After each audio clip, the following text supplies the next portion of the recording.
वैष्णवी,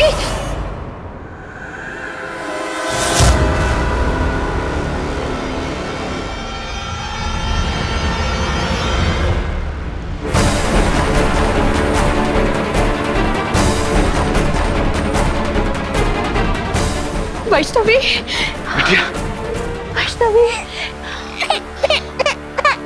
भगवती का कुछ नहीं हुआ है हमारी बिटिया को, सब कुशल है।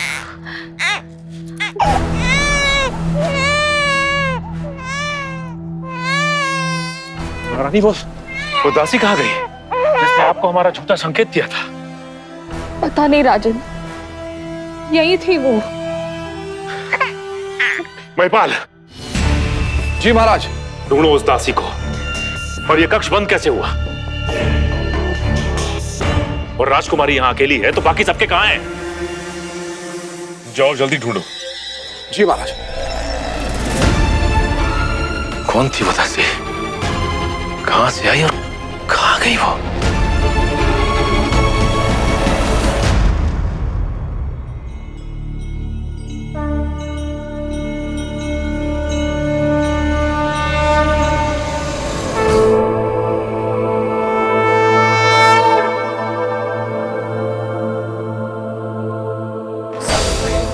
संपश्यणं सम्पूर्णं वेदितं धर्मः विनाशाय युक्तस्य सततमहं सर्वे अहं संपश्यणं सम्पूर्णं वेदितम्।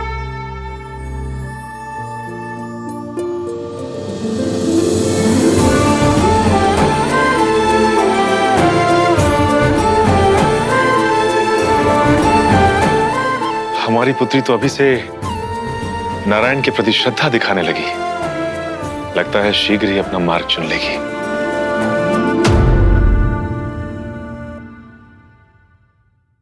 अभी से?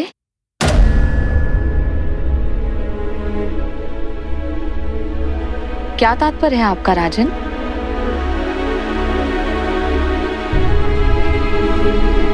वो पुत्री जो तुम्हारी है, किंतु अपना मार्ग वो स्वयं चुनेगी।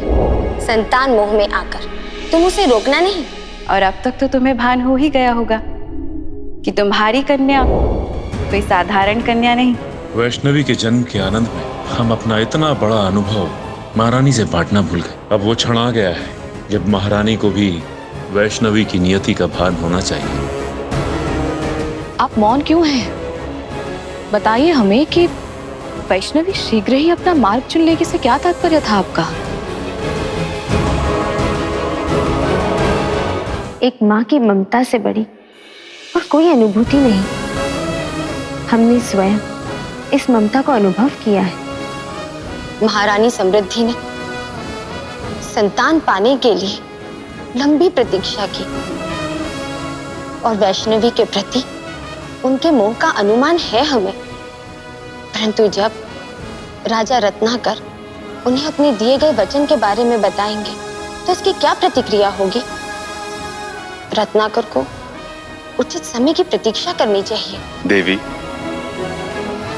एक माता को यह बताने का कि उसकी पुत्री उससे दूर चली जाएगी कोई उचित समय नहीं होता। और अब तो समृद्धि को माता की लीला की भनक भी पड़ चुकी है। अब देखना यह है कि सूचना के पश्चात उनके व्यवहार में क्या परिवर्तन आता है।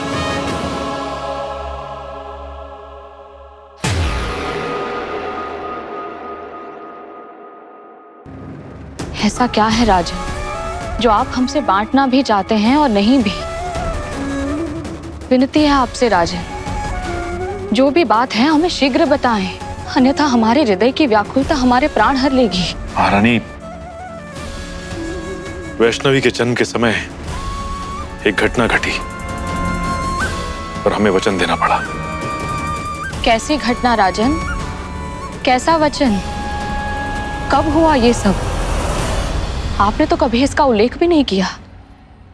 बताइए राजन, आप मौन क्यों खड़े हैं? आपके सभी प्रश्नों के उत्तर हैं हमारे पास,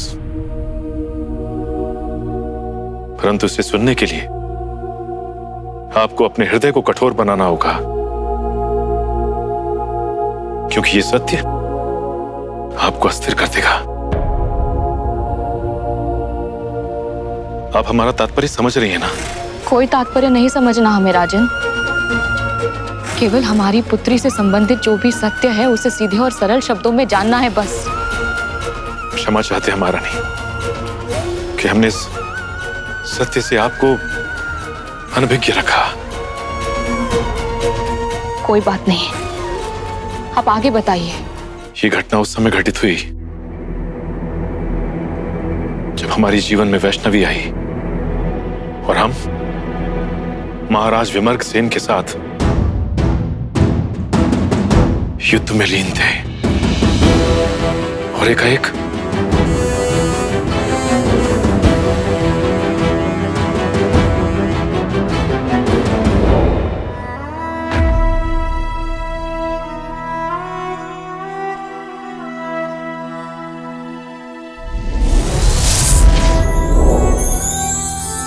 और उस क्षण सब कुछ थम गया। काल भी। काल भी? ये कैसे संभव है? सब कुछ संभव है महारानी। यही वो क्षण था जब साक्षात त्रिदेवियों ने हमें दर्शन देकर धन्य किया। इस कन्या का जन्म किसी विशेष उद्देश्य से हो रहा है। उसके सत्कर्मों से केवल उसके माता पिता का ही नहीं अपितु समस्त मानवता का कल्याण होगा। वो पुत्री तो तुम्हारी है, किंतु अपना मार्ग वो स्वयं चुनेगी। संतान मोह में आकर तुम उसे रोकना नहीं।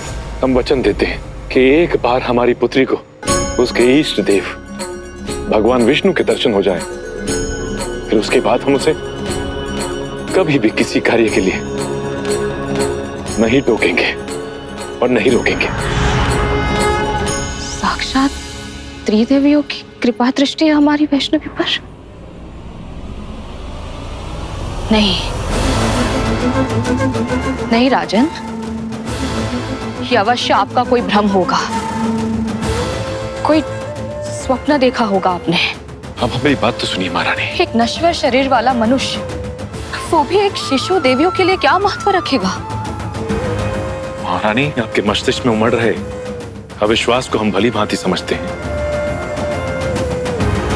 उस क्षण हमारा भी यही हाल था। कभी कभी सत्य कल्पनाओं से भी अधिक अविश्वसनीय हो जाता है, और यही सत्य है कि वैष्णवी के माता पिता के रूप में त्रिदेवियों ने हमें चुना है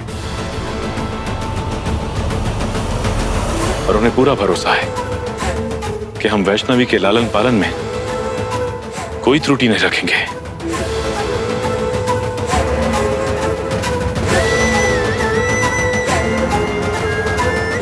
हम लालन पालन करेंगे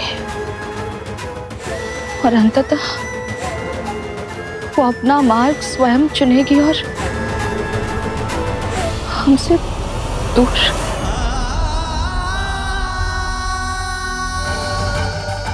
महारानी, आपको अपनी मोह माया का त्याग करना होगा।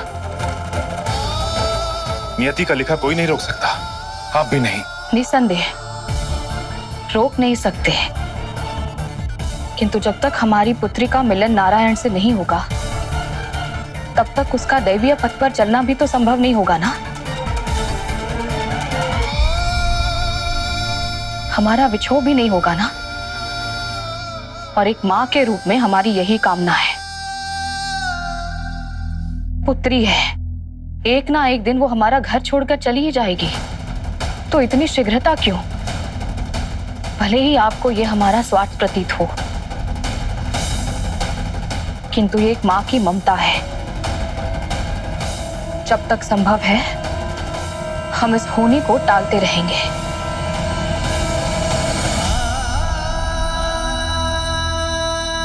महारानी, आप समझने का प्रयास क्यों नहीं कर रही? वैष्णवी का अगर नारायण से भेंट में विलंब हुआ तो संसार में विकट परिस्थिति उत्पन्न हो सकती है।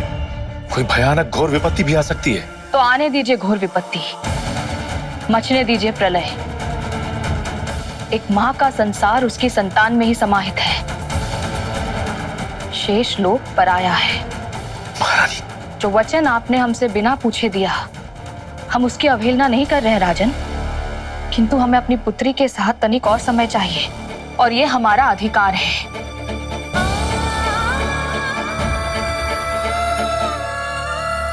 इसलिए हम भी आपसे एक वचन के प्रार्थी हैं। वचन?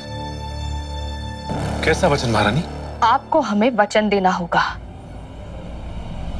आप आज इस मंदिर के द्वार बंद करेंगे।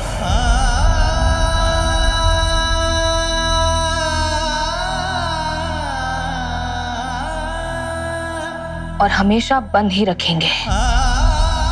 महारानी, ये उचित नहीं है महारानी। ये मंदिर के द्वार तब तक बंद रहेंगे जब तक हम स्वयं वैष्णवी को मंदिर में ना बुलाएं।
क्षमा करें नारायण।